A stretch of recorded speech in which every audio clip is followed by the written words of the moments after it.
आना मुझको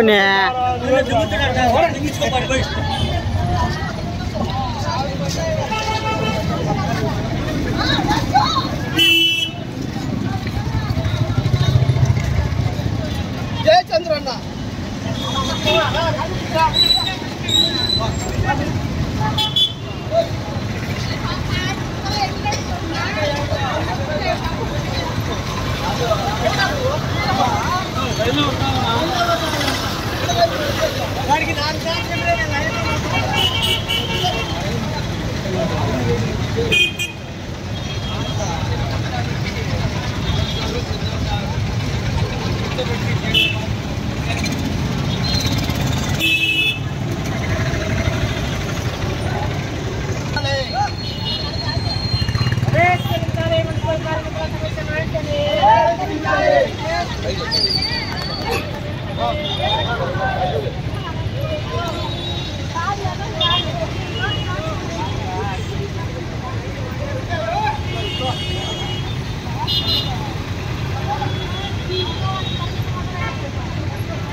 మొత్తం 800 కార్డు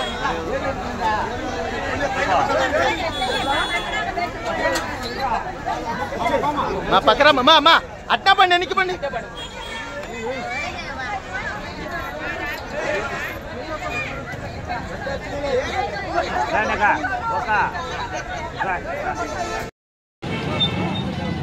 ఈరోజు రాష్ట్ర వ్యాప్తంగా అవుట్సోర్సింగ్ కాంట్రాక్ట్ కార్మికులందరినీ పర్మనెంట్ చేయాలని, ప్రైవేటీకరణ ఆపాలని, ఆప్కోస్ విధానాన్ని రద్దు చేసి ఈరోజు ప్రైవేట్ ఏజెన్సీలకి అప్పచెప్తున్నారు. ఈరోజు 7 నెంబర్ జీవో ప్రకారం కోవిడ్లో పనిచేసే వాళ్ళకు, కొత్త కార్మికులకు చాలీన జీతాలతో బతుకుతున్నారు. వాళ్ళకు సంబంధించి వాళ్ళకు కానీ వేతనాలు పెంచాలని ఈరోజు, అట్లాగే పర్మనెంట్ ఎంప్లాయీస్ సంబంధించి పిఆర్సీ కానీ, డిఏ కానీ, ఇంక్రిమెంట్లు కానీ, ఏపీటీల్ బాండ్ సంబంధించి ఇంతవరకు డబ్బులు కట్టనో కట్టలేదో తెలియదు. అట్లాగే ఇంజనీర్ సెక్షన్లో పనిచేసే కార్మికులకి ఈరోజు వేతనాలు పెంచడంలే, వేతనాలు 5 ఏళ్ల నుంచి పెంచకుండా ఈరోజు అన్ని రాష్ట్ర ప్రభుత్వాలు మొండి చేయి చూపిస్తుంది. అందుకే మేమేం చేసినామంటే పోస్టర్ ఉద్యమాన్ని నడిపాం. ఈరోజు దాదాపు 40,000 మంది మున్సిపల్ కార్మికులు పోస్టర్లో సీఎం గారికి, అసెంబ్లీ జరుగుతుంది, సీఎం గారికి మేము అందజేస్తున్నాం. ఈరోజు పోస్టర్లో వేసి ఈరోజు మా సమస్యలు పరిష్కరించకుంటే రాబోయే కాలంలో పెద్ద ఎత్తున పోరాటం చేయాలని అనుకున్నాం. ఈరోజు మున్సిపల్ కార్మికులు ఈరోజు ప్రైవేట్ ఏజెన్సీకి ఎందుకయ్యా? ఈరోజు ప్రైవేట్ ఏజెన్సీ ఎవరిది? ఈరోజు ప్రైవేట్ ఏజెన్సీ రూపంలో ఈరోజు పిఎఫ్ కడప నగరంలో 1,70,00,000 రూపాయలు తినే వాళ్ళనే ఇంతవరకు అరెస్ట్ చేయాల. ఈరోజు ప్రైవేటీకరణ ఇస్తే అనేక మంది ఉద్యోగాలు అమ్ముకొని ఈరోజు 2 లక్షలు 3 లక్షలకు ఉద్యోగాలు అమ్ముకుంటే వాళ్ళని పట్టించుకోవాలా, ఆరోగ్యం బాగాలేకుంటే వాళ్ళని పట్టించుకోవాలా. ఈరోజు రాష్ట్ర ప్రభుత్వం ఎట్లా చేస్తుందంటే మున్సిపల్ కార్మికుల్ని తడుగుట్టేసి గొంతు కోసే పద్ధతిలో ఈరోజు ఎవరిస్తుంది. దాని కారణంగానే ఈరోజు పోస్టర్ల ఉద్యమాన్ని నడుపుతున్నాం.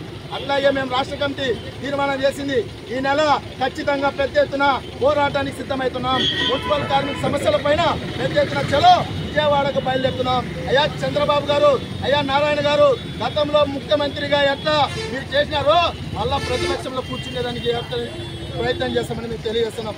ఇప్పుడే గుర్తుపెట్టుకోవాలి, మాకు ఆప్కాసు వద్దు, పర్మనెంట్ ముద్దు అని చెప్తున్నాం. మీరు దమ్ముంటే, మీరు నిజాయితీగా ఉంటే, మీరు కార్మికుల పక్షాన ఉంటే మేము నమ్మి మీకు ఓట్లు వేసినాం, మేము నమ్మి మీకు ముందు సాగించినాం. మీరు నిజాయితీగా పనిచేసే వాళ్ళకి మున్సిపల్ కార్మికులందరినీ పర్మనెంట్ చేయండి. అలాగే స్ట్రైక్ ఇవ్వండి, ఇంజనీర్ సెక్షన్ వరకు వాళ్ళ వేతనాలు పెంచండి అని మేము సిఐటిగా తెలియజేస్తున్నాం. లేని పక్షంలో ఈ నెల 4వ తేదీ చలో విజయవాడకు బయలుదేరుతున్నాం. అవసరమైతే అసెంబ్లీని ముట్టడించడానికి పెద్ద ఎత్తున మున్సిపల్ కార్మికులందరూ సిద్ధమవుతారని సిఐటిగా హెచ్చరిస్తున్నాం.